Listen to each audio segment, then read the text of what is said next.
The sun was slipping behind the trees when Victoria Lancaster's Mercedes began to sputter.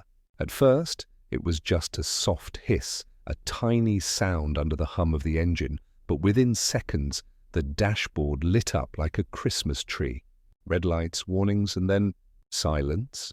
She pressed the gas pedal. Nothing.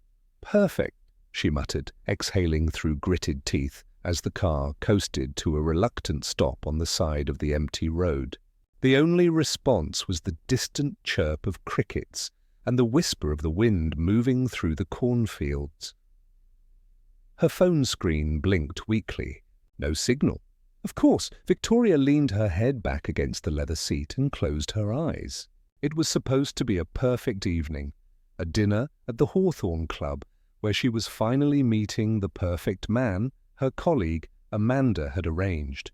"He's rich, polished, a partner at Peterson and Lowe's," Amanda had gushed. Exactly your type, but standing there now, in 4-inch heels and a silk dress that probably cost more than the average rent in this town, Victoria felt ridiculous. She stepped out of the car, the gravel crunching under her stilettos. The sunset stretched across the horizon, warm orange fading into violet. A faint smell of gasoline mixed with the sweetness of hay. The air was cool, the kind of clean, unhurried air you could never breathe in Manhattan. She looked around. Miles of quiet road, fields on both sides, and in the far distance, a small wooden sign swinging gently in the wind. Riverside Garage, repairs and towing, she sighed. Well, guess that's my only option. Gathering the hem of her dress, Victoria started walking. After 5 minutes, she gave up trying to walk gracefully and took off her heels, carrying them by the straps. Her designer bag bounced awkwardly against her side. By the time she reached the garage, the sun had completely disappeared. The sign buzzed faintly under a single flickering bulb. The smell of oil and metal filled the air, strangely comforting in its honesty. A man's voice called from under a car hood. "We're closed for the night. Come back tomorrow." Victoria hesitated. "My car broke down about a mile from here. I Didn't know where else to go." There was a pause. Then a pair of legs slid out from under the car. The man stood, wiping his hands with a rag. He was tall, with broad shoulders and a smudge of grease on his cheek. His shirt was half-buttoned, sleeves rolled up to his elbows, revealing strong, steady forearms. His eyes, soft hazel, studied her for a long moment, and when he finally spoke, his voice was deep but kind. "Let me guess. Mercedes? 2019? Transmission failure?" Victoria blinked. "How did you—" He smiled faintly. "They all do that when they've been pushed too hard."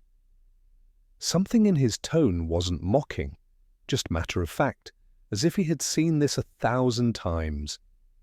He tossed the rag aside. "I'm Cole Davidson." "Victoria," she said automatically, extending a manicured hand before realizing his were covered in oil. He noticed, grinned, and wiped them again. I'd shake. "But I don't think you'd appreciate the new look." Despite herself, she smiled, the first real one in weeks.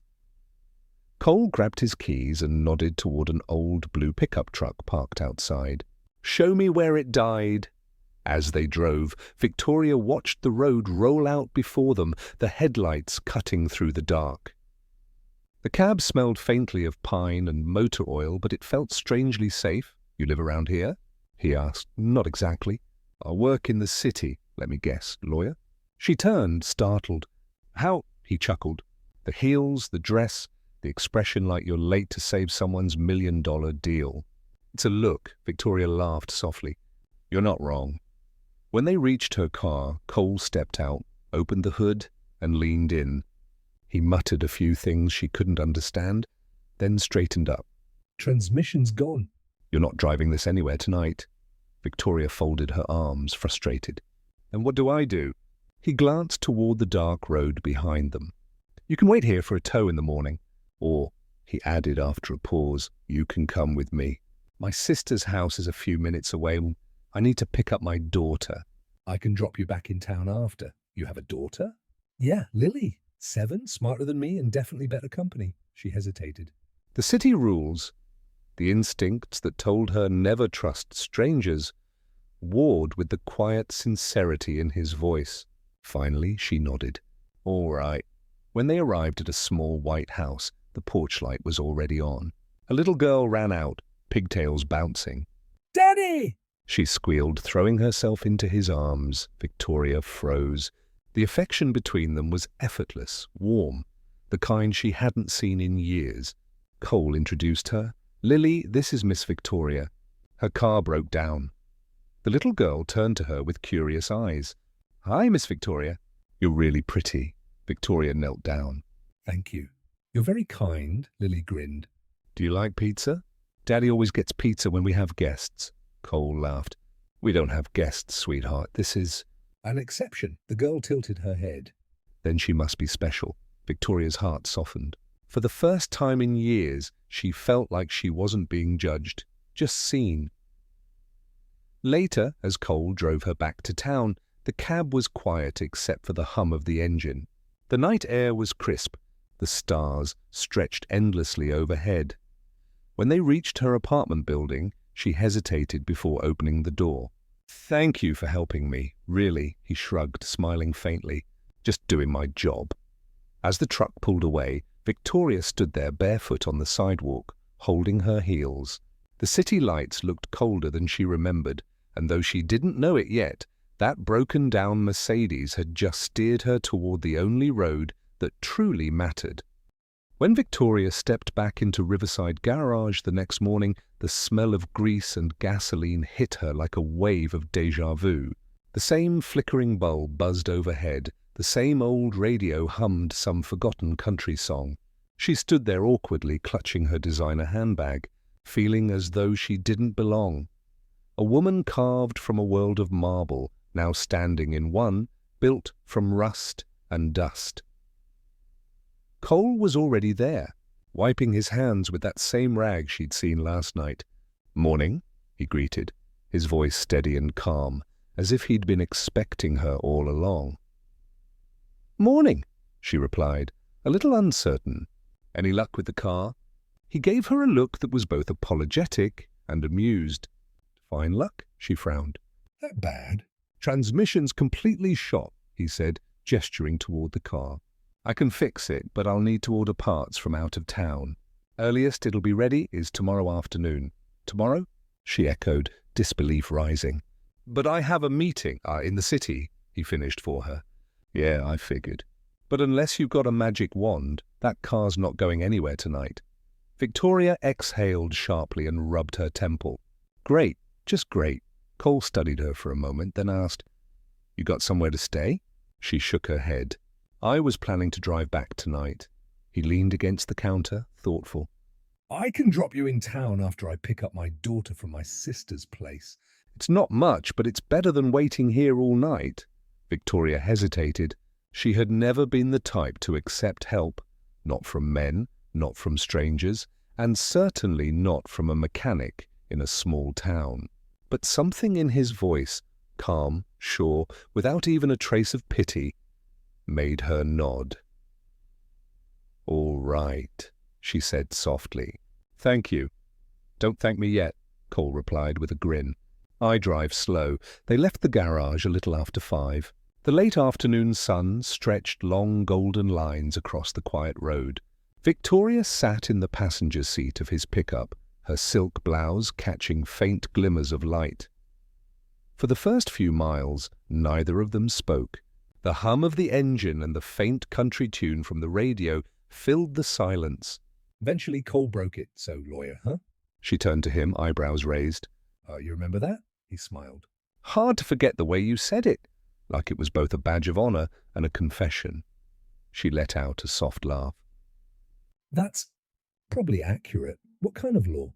Corporate. Contracts, mergers, people fighting over money they already have too much of. He glanced at her, his eyes curious but kind. Sounds thrilling. It's not, she said bluntly, surprising even herself with the honesty. "It pays well, but—" She hesitated, staring out the window at the fading light. Sometimes I wake up and realize I've built a life I don't even recognize. Cole nodded, as if he understood more than he should have. happens to the best of us." When they reached his sister's house, Victoria caught sight of a small, white porch framed by hanging flower pots. Laughter spilled from inside, bright, free, and utterly unfamiliar to her. A little girl ran out the door the moment the truck stopped. "Daddy!" she squealed. Cole bent down just in time to catch her in his arms. Victoria couldn't help but smile. "This is Lily," he said, setting the girl down gently. "Lily, this is Miss Victoria, but the lady with the broken car." Lily's eyes sparkled. "Hi, Miss Victoria. Daddy said your car is fancy." Victoria crouched to meet her gaze. It was fancy before it decided to stop working. The girl giggled. "Daddy says everything can be fixed if you care enough."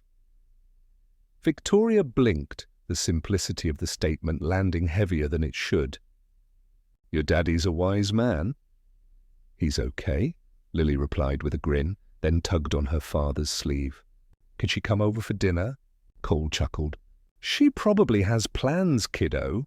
Victoria hesitated. Her mind flashed to the cold, quiet apartment waiting for her, the unread messages from her perfect date still sitting in her inbox. "Actually, "Dinner sounds nice." Lily clapped her hands in delight. They ate pizza on the back porch. The evening air was filled with the scent of tomato sauce and cut grass. Lily talked non-stop about school, her cat named Jupiter, and how she wanted to be an astronaut and a ballerina. Cole listened with the patience of someone who'd learned to find joy in small moments.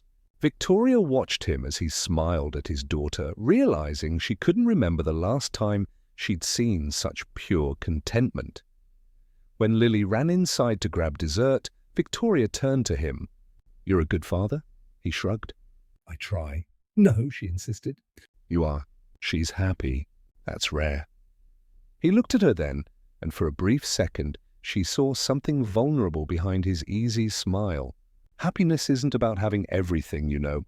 Sometimes it's just about knowing what matters. Victoria felt the words sink deep. "And you?" "What matters to you?" He thought for a moment. "Her and fixing things." She tilted her head. "Cars, people," he said simply. "Cars are easier, though." They shared a quiet laugh. Soft, genuine. Later that night, as Cole drove her back to her apartment, Victoria looked out the window and saw her reflection in the glass. The woman who'd spent her life chasing perfection, now sitting in a truck that smelled of oil and pine, beside a man whose hands were calloused, but whose heart was whole. For the first time in years, she didn't feel the need to rush anywhere. When he stopped in front of her building, she lingered. "Thank you," she said again, her voice almost a whisper. He nodded, smiling. "Next time your car breaks down, you know where to find me," she laughed softly. "Let's hope it doesn't become a habit." But as she stepped out and watched him drive away, a small part of her, the quiet, honest part, almost hoped it would. The city glittered beneath Victoria's apartment window, a sea of moving headlights, silver and gold, stretching to the horizon. Yet, for all its brilliance, the light felt sterile, empty. The silence of her high-rise condo pressed in on her like a vacuum. She slipped off her heels and let them fall to the floor with a soft thud. Her feet ached. So did her chest in some way she couldn't quite name. Her phone buzzed. "A new message. You stood me up." She frowned at the unknown number, though she didn't need to check who it was. Daniel Crawford, the perfect match her colleague had insisted she meet. Corporate executive, Stanford graduate, drives a Tesla and never eats carbs. The kind of man who looked good on paper and sounded worse in person. Another message came through before she could respond. "You realize how disrespectful It is to waste someone's evening like that." Victoria stared at the screen, the words sharp and self-assured. The tone of someone used to talking at people, never to them. For a long time, she said nothing. She walked into the kitchen, poured herself a glass of water, and leaned against the marble counter. Outside, sirens wailed somewhere far below. Her phone buzzed again. If you can't manage basic courtesy, maybe you're not as impressive as they say. She placed the phone face down, resisting the urge to laugh, not because it was funny, but because it was absurd. This was the man she'd been dressed for last night, the one she'd worn that suffocating silver dress and those impossible heels for, the one she'd thought might somehow fit her life. And yet, as she looked around her apartment, sterile and perfect, her mind drifted back to that garage that smelled of oil and rain, Cole Davidson, his easy smile, his patient eyes, the way he spoke as if he had nowhere else to be, as if every word mattered. She could still hear his voice when she'd complained about her shoes, half joking, half defensive. You should wear something you like, not something someone told you fits the part. At the time, she'd rolled her eyes. Now, in the dim glow of her kitchen, it hit differently. She turned on some music, soft jazz, to fill the quiet. But instead of calming her, it only made her aware of the hollow rhythm of her own breathing. The phone lit up again. Another message. I expected better from someone with your background. Her thumb hovered over the keyboard. For a second she considered replying, explaining, apologizing, being reasonable, the way she always was, but something in her rebelled. Instead, she opened a new message and typed, "Thank you for showing me exactly what I didn't need." Then she deleted it. She didn't send anything at all. She simply turned off the phone, placed it on the table, and let silence reclaim the room. When she walked into her bedroom, she caught her reflection in the mirror. The same tailored woman she'd seen every day for years. Perfect posture. Immaculate hair. Every piece of her crafted for other people's approval. But now she saw the cracks, the tired eyes, the faint lines of stress that no concealer could erase. She sat on the edge of her bed and unpinned her hair. It fell loosely over her shoulders, softer, realer. For the first time in a long time, she didn't feel like Attorney Lancaster of Silverman and Keats. She just felt like Victoria, the woman who once wanted to work for justice, who loved literature, old movies, long drives, who used to dream about living somewhere with a porch and a garden, not a skyline. Where had that woman gone?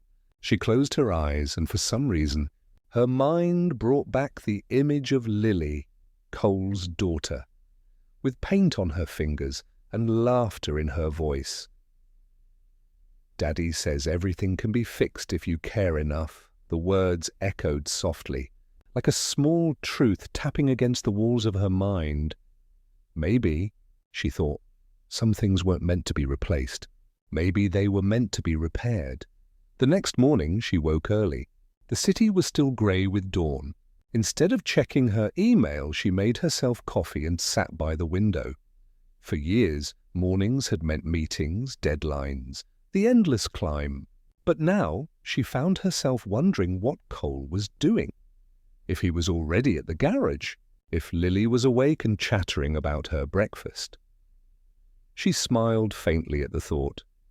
When her phone finally buzzed again, she ignored it, let it ring until the sound faded away. Instead, she picked up her laptop and searched how to fix a transmission. The result made her laugh, the absurdity of it, the impossibility. But it wasn't really about fixing a car. It was about understanding, and maybe, just maybe, she wanted to understand the world Cole lived in. A world where things could break and still be made whole again. That night, as she walked home from work, the city lights shimmered like liquid gold.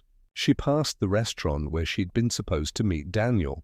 Through the window, she saw a couple laughing, leaning close, utterly unaware of her. She didn't feel envy, just peace. At the crosswalk, she stopped, took off her heels, and walked barefoot the last block home. The cold pavement grounding her in a way she hadn't felt in years. When she reached her door, she found herself whispering into the quiet hallway, half to herself, half to the memory of that gravel-voiced mechanic. Maybe next time I'll wear something comfortable, and for once she didn't mean clothes. The following Saturday, Victoria found herself standing outside Riverside Garage once again. This time, not because her car had broken down, but because she wanted to see him. The sun was setting low, spilling amber light over the small town road. The garage looked just as she remembered. A weathered sign, a blue pickup truck, the faint smell of gasoline and pine. But somehow it felt inviting. Cole was wiping his hands on a rag when he spotted her. His brows lifted in surprise, then softened into that slow, effortless smile she had somehow missed all week. "Well, if it isn't my favorite Mercedes owner," he said, leaning against the hood of a car. "Tell me it's not the transmission again." She laughed, genuinely this time. "No, it's not the car. It's me," he tilted his head, teasing. "Should I check under the hood?" "Maybe later," she said, smiling. Then she hesitated, holding her breath for half a second before blurting it out. I wanted to thank you." "For helping me that night." "And for the ride." "I thought maybe I could return the favor. Dinner's on me." Cole wiped the last of the grease from his fingers. "You don't have to." "I know," she interrupted softly. "But I want to." He studied her for a moment, as if trying to read the space between her words, then nodded. "All right, but only if Lily can come too. She's been talking about the fancy lady with shiny shoes all week." Victoria laughed, covering her mouth. "Then I'd be honored." 2 hours later, the three of them sat inside Maggie's diner, a cozy little spot off Main Street with red vinyl booths and the smell of butter and pancakes lingering in the air. Lily was perched between them, swinging her legs as she drew on a paper napkin with a crayon the waitress had given her. "Daddy, look! It's our car, and that's the lady with the shiny shoes." Victoria leaned over, grinning. "You're quite the artist," Lily beamed. "Daddy says I get it from Mom. She used to paint before she went to heaven." For a moment, silence settled over the table. Victoria's chest tightened, not with pity, but with an ache she couldn't quite name. Cole's smile was gentle, but there was a trace of grief beneath it, quiet and permanent, like an old scar. "I'm sure she'd be proud," Victoria said softly. He nodded. "I hope so." The waitress arrived, setting down 3 plates of food, burgers, fries, and milkshakes. Simple, perfect. Victoria blinked at the sight. "You ordered for me?" Cole chuckled. "You didn't strike me as a salad-only kind of woman." "Don't worry. It's a local specialty." She picked up the burger, laughing. "You'd be surprised how long it's been since I ate something that didn't come in a takeout box." "Then tonight's a good start," he said, raising his glass. "To second chances." She clinked her milkshake glass against his. "To second chances." As the evening went on, the conversation shifted easily on, from work to childhood, from city life to small-town stories. Cole talked about growing up in Riverside, about how he'd taken over the garage after his father passed away. "It's not glamorous," he said, "but it keeps the lights on and the wheels turning, literally." Victoria smiled. "You make it sound like poetry," he shrugged. "Maybe fixing cars isn't that different from law, you know? People bring you something broken, and they hope you can make it right again." She paused, surprised by how much that struck her. "The difference," she said slowly, "is that you actually get to fix things." Cole chuckled, but didn't push further. He just looked at her. Really looked. And for the first time in a long time, Victoria didn't feel like she had to pretend. Lily returned from the counter with a sundae the size of her head. "Daddy, can Miss Victoria have some too?" "Of course," Cole said. "But only if she promises not to steal your cherries." Victoria leaned down, stage whispering, "Don't tell him, but I hate cherries." Lily giggled, eyes twinkling. "Then you can have the whipped cream." And in that moment, as their laughter mingled with the hum of the diner and the warmth of the setting sun filtered through the blinds, Victoria realized something she hadn't felt in years: belonging. When they stepped outside later that night, The sky had turned deep blue, stars glimmering faintly above the quiet street. Cole walked her to her car. Lily had fallen asleep in his arms, her head resting on his shoulder, curls catching the moonlight. "She's lovely," Victoria whispered. "She's my whole world," he said simply. She nodded. "You're a good father." He looked at her, half smiling. "You'd be surprised how often I don't feel like one." "Then you're doing it right," she said. The best parents always worry they're not enough. For a moment, neither of them spoke. The air between them felt charged, tender. Then Cole stepped back. "Thank you. For dinner." "Lily will talk about it for a week," Victoria smiled softly. "Then maybe we should do it again before the week's over?" He hesitated, as if unsure whether she meant it. When he finally met her eyes, something unspoken passed between them. Fragile, new, real. "I'd like that," he said quietly. She got into her car, rolling down the window. "Next time you choose the place," he grinned. "You might regret that. Round here, we're more tacos than truffles." "I'll take tacos," she said, "as long as it's with the right company." And as she drove away, Cole stood watching until her tail lights disappeared, a small smile tugging at his lips. For the first time in years, he felt something shift inside him. Something warm, hopeful, again. The following Wednesday, the rain came early, soft, silvery drizzle falling across Riverside. Victoria sat inside her office, staring at the glowing screen filled with contracts, signatures, and endless corporate jargon. Around her, the city pulsed, the hum of ambition, the rhythm of people chasing success. Yet, for the first time, none of it stirred her. Her phone buzzed. A message from Amanda, her best friend and law partner. "Client dinner tonight, 7 p.m. sharp. Wear something that says win." Victoria glanced at her reflection in the dark glass window. She looked perfect. Flawless makeup, immaculate bun, a navy suit that cost more than most people's rent, and yet She had never felt less like herself. Her mind wandered to a small diner with red booths, to a man whose hands smelled faintly of oil and cedar, to the sound of his daughter's laughter. She didn't realize she was smiling until her secretary knocked. "Miss Lancaster?" "The client's on the line," she blinked. "Right, patch him through." But as the voice droned on about profit margins and merger clauses, Victoria's thoughts drifted again to Cole's words that night. "You didn't strike me as a salad-only kind of woman," a ridiculous line, simple, unpolished, and yet more genuine than any compliment she had received in years. When the call ended, she exhaled, long and weary. Without thinking, she pulled out her phone and typed, "Victoria. Still owe you tacos." Cole. "Funny, I was just thinking the same." Victoria. "Tonight." Cole. "You sure?" it's raining. Victoria. Even better. The diner was half empty when she arrived, her heels clicking softly against the tiled floor. Cole was already there, sitting in a corner booth, sleeves rolled up, rainwater still glistening on his forearms. He stood when she entered, that small, understated smile lighting his face. "Didn't expect you'd brave the rain in those shoes." "I didn't expect you'd notice," she said, sliding into the seat. "I notice more than you think," he replied simply. A waitress brought 2 plates of tacos and steaming mugs of coffee. They ate quietly for a while, the rain tapping softly against the windows.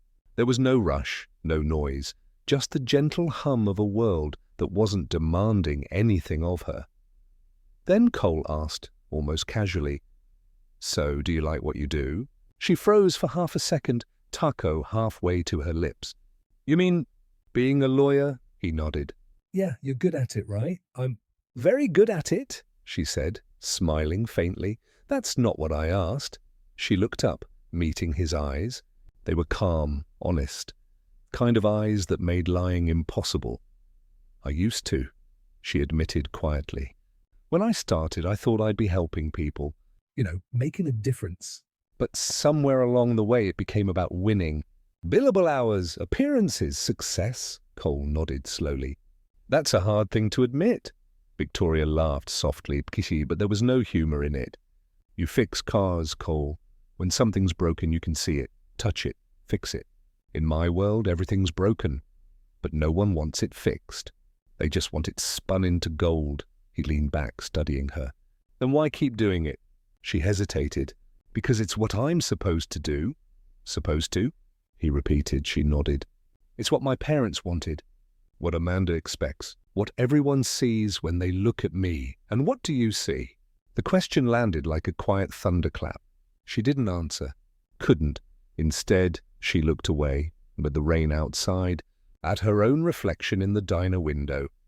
For the first time, she saw not a successful lawyer, but a woman who didn't know what she wanted anymore. Cole's voice broke the silence. You know, people bring me cars that look shiny, spotless, but inside the engine's falling apart. Guess that happens to people too. Victoria turned to him.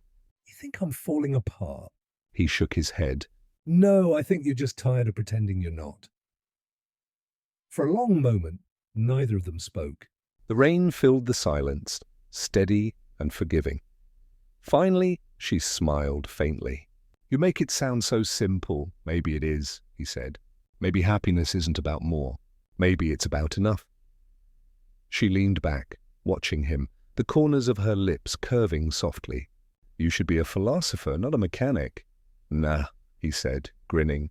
I just listened. When the check came, she reached for it. I invited you this time. Then next time's on me, he said. Next time? He met her gaze, steady, open. Unless you plan on pretending you don't want there to be one. Her pulse jumped. She didn't answer. Outside, the rain had stopped, leaving the air cool and sweet. Cole walked her to her car again, and just before she opened the door, he said quietly, For what it's worth. You don't look like someone who's lost. You look like someone finally realizing where she is. She looked up at him, eyes soft. And where's that? Right where she needs to be. She didn't know if it was the rain or his words, but her heart ached. In a good way. Good night, Cole, she whispered. He smiled. Good night, Victoria, as she drove away. The town lights blurred behind her windshield, and for the first time, she didn't rush home to her penthouse or to her next case file. For the first time, she just drove aimlessly, freely, and felt like she could breathe again. The following weeks unfolded like a quiet rhythm. Days filled with meetings, calls and contracts that blurred together, and evenings haunted by a memory she couldn't quite shake. Riverside, the smell of oil and rain, Cole's voice, warm, grounded, Lily's laughter echoing faintly in the background. It had only been 2 weeks since that rainy night at the diner, but somehow Victoria found herself taking detours, little excuses that even she didn't believe, just passing through. Thought I'd check on the car. Maybe he forgot to tighten something. Each time, she'd stop at Riverside Garage, pretending she needed something checked, tires, oil, or a strange sound the car was supposedly making. Cole never called her out on it. He'd just smile that knowing smile, wipe his hands on a rag, and ask, So, what's she pretending to do wrong today? And every time she'd laugh. Because deep down, she knew he knew. It became their unspoken routine. Some days, she'd bring coffee.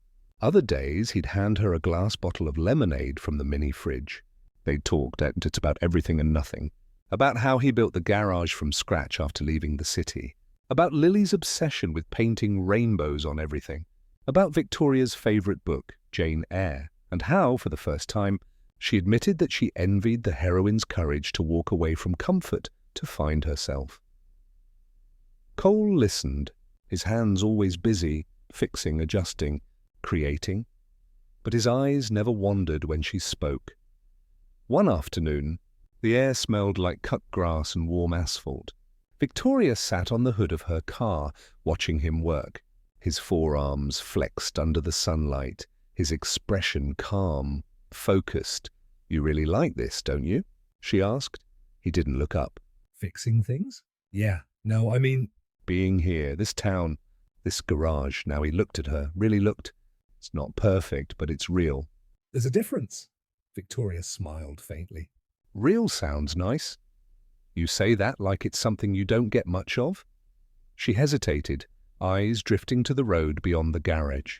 My world, everything's about how it looks. Not what it feels like. Cole set down his wrench. And how does it feel being here? She exhaled slowly, like releasing something she didn't know she was holding.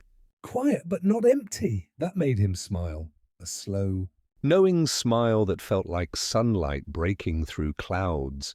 As the weeks slipped by, her world began to shift. At the law firm, she caught herself staring out the window instead of at the contracts. Her colleagues' chatter about mergers and bonuses no longer interested her. Amanda noticed first. You've been distracted lately. who's the lucky guy? Victoria had laughed it off, but her heart betrayed her. She could still feel the faint smell of grease and coffee that clung to her memory. She told herself it was nothing. Just curiosity. Gratitude, maybe. A fascination with simplicity. But when she passed the mirror that night, brushing her hair, she saw it, a softness in her eyes that hadn't been there in years. One Saturday, she returned to Riverside again. It was late afternoon, sunlight spilling gold across the garage doors. Lily sat on a crate, painting a flower on a piece of cardboard, humming softly. "Hi, Miss Victoria," she chirped. "Hi, sweetheart." Victoria crouched beside her. That's beautiful. "Who's it for?"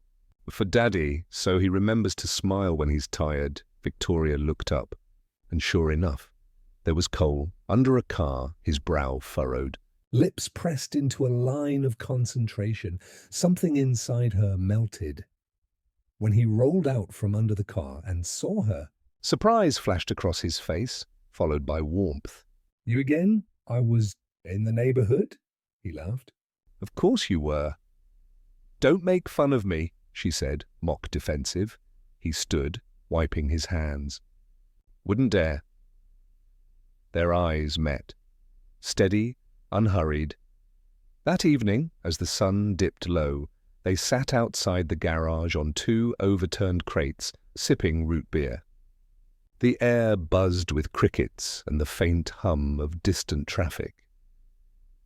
"I used to think happiness was somewhere out there," she said quietly. A place you earn, not something you find. And now? "No, I think maybe it's simpler," Cole nodded. "You know, Lily says something like that all the time. She says happiness is when people smile with their eyes." Victoria smiled softly. "Smart kid." "She takes after her mom," he said, his voice dipping just slightly. Victoria turned to him. "She's not." "Past when Lily was 3. Car accident." The quiet that followed was heavy, tender. "I'm sorry," Victoria whispered. He shrugged gently. Life doesn't stop for the bad parts. "You just learn to build again." She looked at him then, really looked, and realized that his strength wasn't loud or showy. It was the kind that rebuilt lives in silence. "I like the man you've built," she said softly. Cole blinked, surprised, then smiled. "And I like the woman you're becoming." She felt her heart stutter, that strange, steady ache of something beginning. When she left that evening, the sky was streaked with orange and pink. She glanced back once more, at the garage bathed in sunset, at the man waving after her, at the little girl spinning under falling leaves for the first time. Victoria didn't feel like she was leaving. She felt like she was on her way back. The sun was sinking behind the rolling hills, casting the town in hues of amber and rose. Riverside Garage stood still in the late light, its tin roof glinting faintly.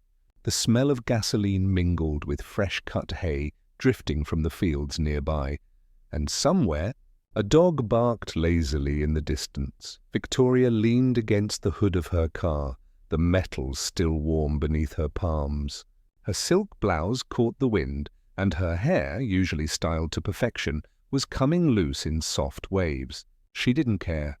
Not tonight. Cole was closing up the garage for the day, rolling down the metal door with a rattle. He wiped his hands on an old rag, his shirt streaked with oil and sunlight. When he looked at her, it wasn't the same guarded glance of a man keeping his distance. It was something gentler. "Curious, you ever just stop," he said, walking toward her, "and realize the day feels too quiet to end?" She smiled faintly. "You sound like someone who doesn't want the day to end." "Maybe I don't." There was a pause, soft and filled with things unsaid. The air was thick with that kind of stillness that happens when two people stop pretending they're just friends. He leaned against the truck beside her, his shoulder brushing hers. For a moment, neither spoke. The silence wasn't awkward. It was fragile, precious. Victoria's gaze wandered over the empty street, the fading horizon, the faint hum of crickets awakening. "I used to think silence meant something was missing," she said quietly. "Now I think it just means—" "Peace." Cole tilted his head, studying her. "You sound like someone who's been searching for that for a long time." She gave a soft, humorless laugh. "Maybe all my life." Her fingers toyed with the thin bracelet on her wrist, a Cartier piece that once symbolized success, status. "Now it just felt heavy. I built my life on what looked right," she said. The right school, the right job, the right man. But I don't even know what right feels like anymore. Cole was quiet for a long moment before answering. Maybe right isn't supposed to look a certain way. Maybe it's supposed to feel like home. She turned to him, meeting his gaze. His eyes were a deep brown, steady and kind. The kind of eyes that saw through, not at. "And what feels like home to you, Cole?" she asked softly. He smiled, glancing toward the small house down the road, where the porch light flickered on automatically. "That place?" Lily's laughter. "A cup of coffee that's too strong." "Fixing something that was broken." He paused, his voice lower now. "Sometimes." "Talking to you," her heart skipped. The words were simple, but they landed like a confession. She didn't look away this time. "Talking to me?" she teased, though her voice was barely a whisper. "Yeah?" He met her eyes. "You don't talk like people from the city. You don't try to sound smarter than everyone. You just—" "Speak. Maybe that's because you actually listen." A smile tugged at his lips. "And I guess we're both doing something rare." For a moment, the world shrank to just that. The sound of their breathing, the fading glow of sunset painting the garage door gold, and the unspoken current pulling them closer. Lily came skipping out of the house, her small hands clutching a drawing. "Daddy!" "Miss Victoria, look!" Cole bent down, taking the paper from her. It was a crayon drawing, a woman with long hair, a man with messy brown hair, and a little girl holding both their hands. Victoria froze. Her throat tightened. "What's this, sweetheart?" Cole asked gently. "Our family," Lily said simply. Victoria's breath caught. Cole's smile faltered just slightly as he looked between his daughter and Victoria. The air seemed to hold its breath. Then he chuckled softly, ruffling Lily's hair. "That's beautiful, Bug," Lily beamed, oblivious to the silent storm she'd just stirred, and skipped back inside. When the door shut, the quiet between them changed. Victoria stared at the gravel, her voice trembling slightly. "She thinks I'm part of your family." Cole's voice was low. "She draws the people who make her feel safe." The words sank deep. For the first time in years, Victoria realized she wasn't afraid of belonging somewhere small, somewhere ordinary. She turned toward him, eyes glassy with emotion. "I like the woman I become when I'm here," she whispered. "I don't recognize her anywhere else." Cole's jaw tightened, his expression unreadable. Then he said, quietly but firmly, "I like you too, Victoria." "Even though I know I shouldn't," her heart twisted. "Why shouldn't you?" "Because we come from two different worlds," he said, "and people like me." "Don't get to keep people like you." The rawness in his voice made her chest ache. "Maybe that's not your decision to make," she replied softly. He looked at her then, really looked. like a man seeing sunlight after too long in the dark. For a heartbeat, it felt as though they might close the distance between them. The world slowed, the air hummed, but then Cole took a step back, eyes flickering with restraint. It's getting late. You should head back before the fog rolls in. Victoria nodded, even though her heart screamed to stay. Yeah, you're right. But when she turned to leave, she heard him whisper, barely audible, maybe someday. I won't be. Driving away that night, the fog settled low over the road, And the reflection of the garage lights glowed faintly in her rearview mirror. For the first time in a long time, Victoria didn't feel trapped between who she was and who she was supposed to be. She just felt alive, and that terrified her. Because deep down, she knew she was already falling for him. the city looked different now. Colder somehow, even beneath the brilliant morning sun. From her office window on the 34th floor, Victoria gazed down at the endless stream of taxis crawling through Manhattan. 6 years she'd spent here, building a reputation, collecting titles, winning cases that never meant anything beyond a paycheck. Today, her resignation letter sat neatly folded on her desk. The firm's name, Henderson, Blake and Myers LLP, gleamed in gold on the door. It had once filled her with pride. Now it felt like a cage. Are you absolutely sure about this? Amanda asked from the doorway, arms crossed, brows drawn tight. Amanda was her closest friend, sharp, loyal, and completely baffled. Victoria nodded. Yes, Amanda sighed, stepping closer. Vic, this place made you. People would kill for your position. Victoria gave a small, weary smile. That's the thing, Mandy. It made me. But not in a way I like, Amanda frowned. This is about that mechanic, isn't it? Victoria froze. It's not about him, isn't it? Amanda's tone softened, almost pitying. You met him, and suddenly you want to throw away everything you've built. Victoria shook her head. No, Amanda. He just reminded me there's more to life than winning. For a moment, the city noise filled the silence between them. Sirens wailing, horns blaring, the hum of ambition everywhere. Amanda sighed, finally understanding she couldn't stop her. Then I hope he's worth it, Victoria smiled faintly. He doesn't have to be. I'm doing this for me. 2 hours later, she stepped out of the building for the last time. The air smelled like rain, sharp and cleansing. She walked without direction, her heels echoing on the wet pavement, until she stopped in front of a small, non-profit office tucked between 2 coffee shops. The sign read, Community Legal Access, Helping Families Find Justice. A week ago, she had seen the posting for an open volunteer position. Today, she walked inside. The woman at the reception desk looked up. Can I help you? Victoria smiled, nerves tingling. Yes, I'm here to apply. By late afternoon, she had a new job title, Pro Bono Counsel. No corner office, no assistant. No paycheck worth boasting about. But when she walked out of the small building, holding her new ID badge, her chest felt light, as if she could finally breathe again. That evening, she found herself driving toward Riverside.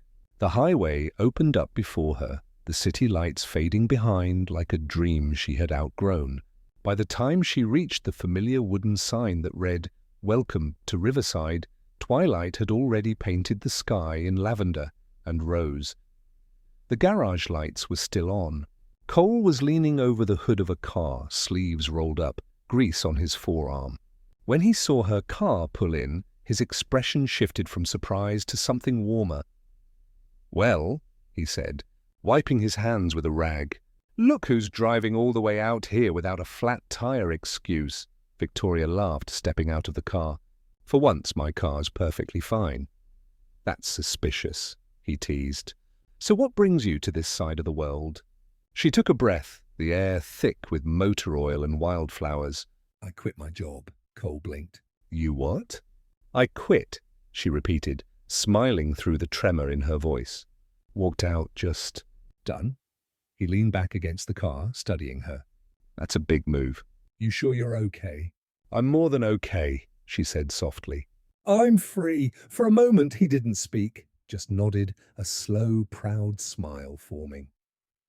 You did it? Yeah. She looked down, chuckling. My dad thinks I've lost my mind. Amanda probably does too. But for the first time, I don't care, Cole's voice lowered. You finally stopped living for them. Victoria met his eyes, something tender and raw passing between them. Maybe I finally started living for me? Before he could answer, a small voice piped up from behind him. Miss Victoria! Lily ran toward her, pigtails bouncing, pizza box in her tiny hands. Daddy said we're celebrating pizza night. You should join. Victoria laughed, crouching to Lily's height. Pizza night? That sounds official.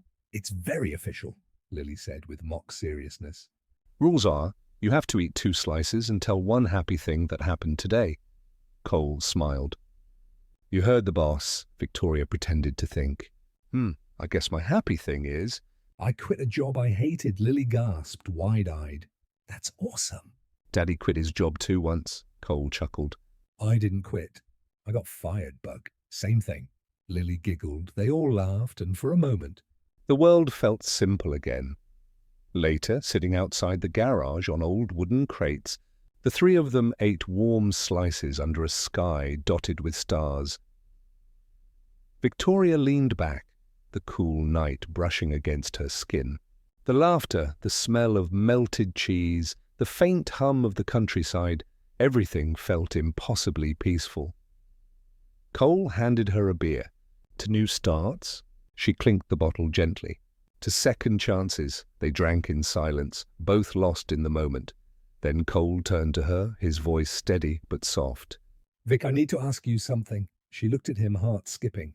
Okay, he took a breath. I don't have much to offer. Not money, not status. Just Lily and me, and a small life that's honest. Are you sure that's what you want? Her eyes softened. Cole, I've had everything they said I should want, and it never made me happy. What I want now is real. He hesitated. And what if real isn't easy? She smiled, eyes shining. Then it's worth it. At that moment, Lily ran back out with 2 sparklers she'd found in an old drawer. As make wishes, she squealed. Cole groaned playfully. Where did you even find those? Magic, Lily said proudly, handing one to Victoria. As the sparklers hissed and glowed in the darkness, Victoria whispered to herself, This is what happy feels like. Cole watched her, the golden light reflecting in his eyes. He didn't say a word. He didn't need to, because for the first time since his wife's passing and her long climb through loneliness, they both knew they weren't lost anymore. They had simply found their way home. The rain had come softly that night, tapping against the tin roof of the garage like a slow heartbeat. The pizza boxes were empty now, and Lily had fallen asleep on the couch inside, her small hand still clutching a crayon. Cole stood by the workbench, arms folded, watching the drops of water slide down the foggy window. The dim light above flickered, painting the room in shades of amber and gold. Behind him, Victoria lingered by the open doorway, letting the night air touch her face. You okay? Cole asked, his voice low but gentle. She nodded. Just thinking. Dangerous habit, he teased. She smiled faintly. So I've been told. He turned, leaning against the bench, studying her. The way her hair framed her face, the quiet strength in her posture. You don't seem like the kind of woman who stops to think. You seem like the kind who just keeps going. She let out a soft laugh. You're right. I used to keep going even when it hurt. I thought if I just worked harder, proved myself more, it would fill the emptiness. But it never did. Cole's eyes softened. And now? She looked at him. Now I'm learning to stop running. For a long moment, they simply stood there, the hum of the rain the only sound between them. Then Cole spoke, his tone uncertain but steady. You know, when I first met you, I thought you were trouble. She raised an eyebrow. Trouble? Yeah, he said with a grin. The kind that walks into a place like this in heels looks like she belongs in a magazine. and somehow still asks if I'm okay while I'm under a car. She laughed quietly. And now? He hesitated. Now I think you're the best kind of trouble, the kind that makes me want to be better. Her heart tightened. Cole, he stepped closer, the air between them warming. I need to be honest with you, Vic. I've been a single dad for 6 years. I don't have time for games or fancy words. I don't have a mansion or a trust fund. I don't even have matching socks half the time, she laughed through the sudden sting of tears. That's okay. I don't have matching pieces of my life either, he smiled sadly. I can't promise I won't mess up. But I can promise this. I'll show up. Every day. I'll be there, even when it's hard, she swallowed, voice trembling. That's more than anyone's ever promised me. Cole took one more step forward, close enough that she could feel the heat of his breath. You deserve someone who doesn't walk away when things stop being convenient. Her eyes filled. And you deserve someone who sees more than the grease on your hands, he chuckled, voice rough. Guess we both got lucky then. The silence that followed was tender, heavy with all the words they didn't need to say. Victoria reached up, brushing a strand of hair from her face. You know, I used to make lists. The perfect partner, the perfect life, the perfect future. But I never wrote down this. A garage that smells like oil and coffee, a man who fixes cars, and a little girl who calls me the pretty lady. Cole tilted his head. And now? She looked around. The old car parts, the rain, the flicker of the light, and smiled softly. Now I think this is perfect, he laughed quietly, his chest rising with relief. You really think you can handle this chaos? She smirked. Try me. And that was all it took. He reached out, fingers brushing her cheek, before pulling her into a kiss. Slow, uncertain, but real. The kind that didn't ask for forever, only honesty. When they finally parted, Victoria leaned her forehead against his chest, eyes closed. You smell like motor oil and rain, she whispered. And you, he murmured. Smell like trouble and coffee, they both laughed, the sound soft and unguarded. Two people who had spent too long pretending, finally learning how to breathe again. Later that night, she helped him carry Lily to her bed. The little girl stirred, murmuring sleepily, Daddy, did the stars come out yet? Cole tucked the blanket around her. Not yet, Bug. But they're getting there. Victoria lingered at the door, smiling. When she looked back, Cole was watching her. Something steady and certain in his gaze. Stay for a while, he said quietly. She hesitated, then nodded. Okay, they sat outside under the porch roof, the rain finally easing into mist. The world smelled of wet earth and new beginnings. Cole glanced sideways. You know, you don't have to fix everything right away. It's okay to just be, Victoria smiled, the corners of her lips trembling. That's new for me, but maybe I can learn. You can, he said softly. You already are. She looked up at him, and for the first time there was no fear, no pretense. Just gratitude. For the broken car, the wrong turn, the man who saw her when she couldn't see herself. Cole, she whispered. I don't need perfect. I just need real. He reached out, taking her hand in his. Then you're in the right place. The porch light flickered once more, and they sat there in comfortable silence.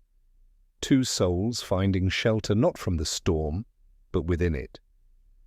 The late afternoon light spread across Riverside like honey, thick, golden, and slow.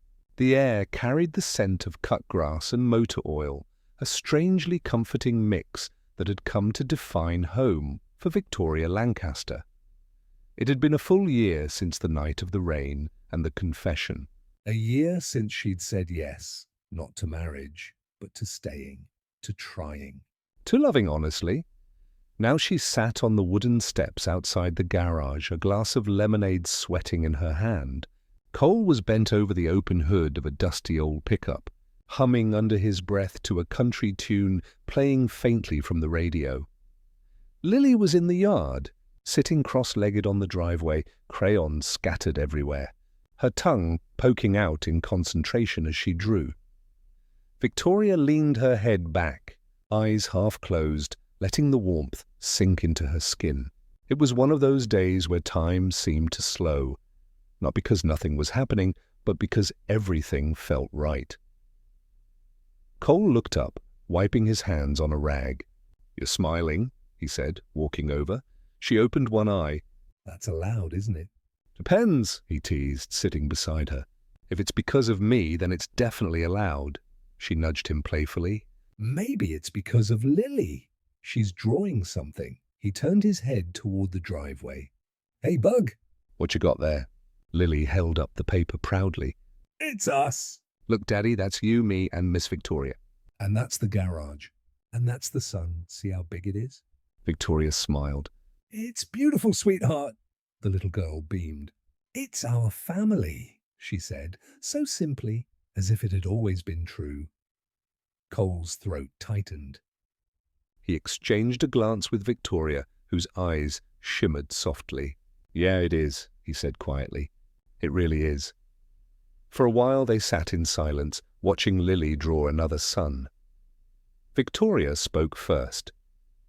"You know, a year ago I would have never believed I'd end up here, sitting in a garage, drinking lemonade, feeling completely—" "Content." Cole tilted his head. "You make it sound like a bad thing," she laughed. "No, it's the best thing. "It's just new."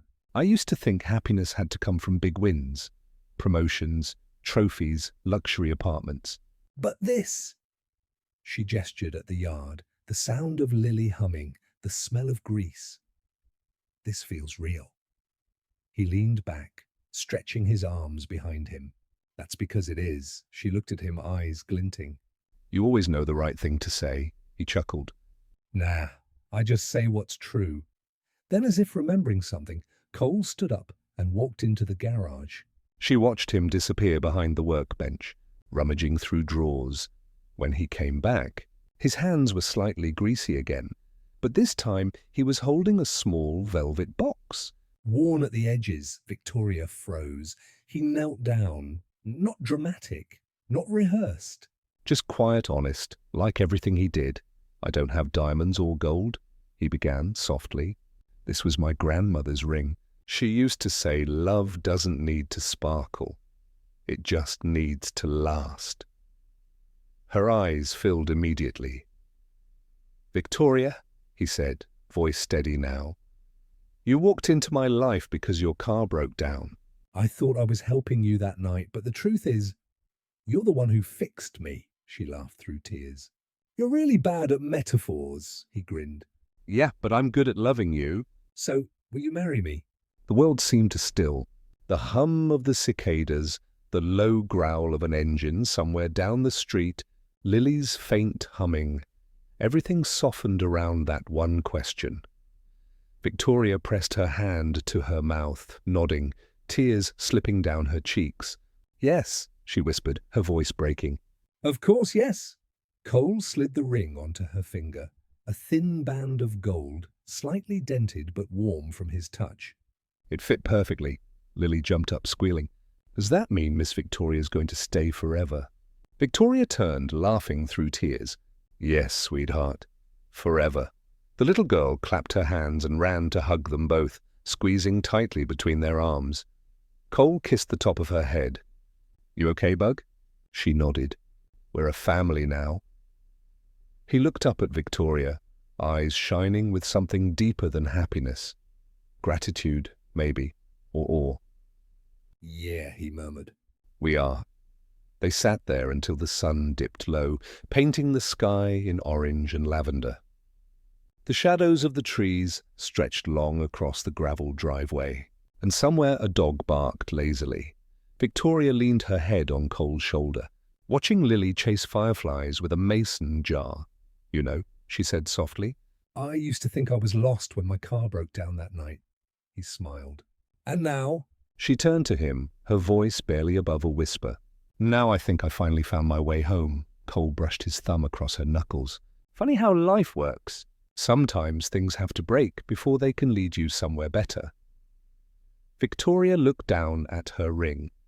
Simple, imperfect, and real. "Sometimes," she said, smiling. The breakdown is the blessing. Cole laughed, wrapping an arm around her. I'm going to put that on a bumper sticker, she chuckled, resting against him. You'd sell out in a week. He kissed her temple, whispering against her hair, You're my best decision, Vic. She closed her eyes, feeling the rhythm of his heartbeat against her. You're my right place. The golden light faded into dusk and the world settled into stillness, a quiet, complete kind of happiness that didn't need to be loud to be known. The morning sun poured through the kitchen window like liquid gold, lighting up the old oak table where 3 coffee cups sat, one big, one medium, and one tiny pink mug with the words Girl Power scribbled across it in glitter paint. Lily was already dressed for school, her backpack nearly as big as she was. She was humming softly, braiding her doll's hair while munching on toast. Cole leaned against the counter, reading the paper. Though he hadn't turned a page in 10 minutes, his attention kept drifting toward Victoria, who stood by the stove, her hair tied messily, wearing one of his flannel shirts over jeans. Something smells good, he said, pretending to stretch but mostly just watching her. Victoria smirked without turning around. You say that every morning and it's the same thing every time. Eggs, toast and burnt coffee. He grinned. I'm a man of consistency, Lily giggled. Daddy just likes Mommy's cooking 'cause he's in love. Cole raised a brow. You've been reading romance books again? No, she said proudly. But Miss Parker at school says when people stare at each other like that, it means love. Victoria turned, laughing, a faint blush rising in her cheeks. Miss Parker sounds very wise, Lily shrugged. She's getting married. She says love makes you do silly things. Cole caught Victoria's gaze across the kitchen. That soft, knowing look they shared every time life felt almost too good to be real. 2 years. 2 full years since that night her car broke down on the back road and she'd stumbled into a life she never planned for but had somehow always needed. Now, their home was small but alive. Potted plants lined the windowsill, Lily's drawings covered the fridge, and the faint smell of motor oil always seemed to linger on Cole's hands, no matter how many times he washed them. After breakfast, Lily ran to grab her shoes. Cole took the chance to slip behind Victoria, wrapping his arms around her waist. Morning, Mrs. Almost Davidson, he whispered against her ear. She leaned back into him. You're still calling me that? We've been engaged for a year, he shrugged. Well, I'm just waiting for you to pick a date. She smiled, stirring the eggs. Maybe I like the sound of almost. Keeps you on your toes. Cole chuckled, kissing her shoulder. Your trouble, you know that? I've been told, she said lightly. Then quieter, but you love trouble? I do, he murmured, tightening his hold. Especially when it wears my shirt and makes my kitchen smell like heaven. Lily appeared at the doorway, eyes squinting suspiciously. Are you two hugging again? Victoria laughed. Caught us red-handed. Yuck, the girl said, though she was smiling. You're going to be late, Daddy, Cole sighed dramatically. Fine. Let's go, Bug. After they left, the house fell quiet except for the faint ticking of the old wall clock and the birds outside. Victoria poured herself a fresh cup of coffee, walked to the porch, and sat on the swing Cole had built last summer. The air smelled of pine and warm earth. From this porch, she could see the narrow dirt road leading down to the garage, the same road where she'd first met him. In heels and frustration years ago, she smiled, tracing her thumb over the handle of the mug. Funny how the worst day of my life became the best thing that ever happened. Her phone buzzed, a message from the Community Legal Aid Center where she worked now. Client from Miller's Creek coming at 2 p.m. Single mum eviction notice. Might need you, she texted back. I'll be there. Every time she helped someone like that, she thought of her old life, the high-rise law firms, the designer suits, the empty victories. Now her office had peeling paint and a leaky roof, but when a mother hugged her in tears after winning a case, it felt like the richest thing in the world. An hour later, Cole's pickup rumbled up the drive. He stepped out with grease on his hands and sunlight in his hair, carrying a brown paper bag. "What's this?" she asked, meeting him halfway. "Lunch," he said. "From the diner. Thought you'd be too busy saving the world to eat." She smiled. "You're too good to me." He handed her the bag, his thumb brushing her wrist. No such thing. They sat on the porch steps, eating sandwiches in the soft midday light. Lily's laughter echoed faintly from the neighbor's yard. She was playing with the Miller twins again. Victoria leaned her head against Cole's shoulder. "Do you ever think about How we got here?" He chuckled. "Every time that old Mercedes passes the shop," she laughed. That poor car. "It didn't deserve what happened to it." "Sure it did," he said. "If it hadn't broken down, I never would have met you." Victoria looked up at him, eyes bright. "You really believe that?" He nodded, serious now. "Yeah, I think life has a funny way of giving us detours when we need them most," she smiled. "Detours. I like that." He brushed a strand of hair from her face. "You're my favorite one." Her breath caught, not because the words were grand, but because they were so quietly true. As the afternoon sun deepened, Lily came running up the steps, holding a handful of wildflowers. "For you, Mommy." Victoria took them, pressing a kiss to her daughter's forehead. "They're beautiful." "For you too, Daddy," Lily added, sticking one behind Cole's ear. He grinned. "Guess I'm beautiful now." The three of them laughed. Sitting together on the porch swing, flowers in their hands, sunlight spilling over everything like grace. Victoria looked at them both, her husband-to-be with grease under his nails, Her daughter with dirt on her knees, and felt something bloom inside her chest that no amount of success could ever compare to. "This," she whispered. "Is what home feels like." Cole looked down at her.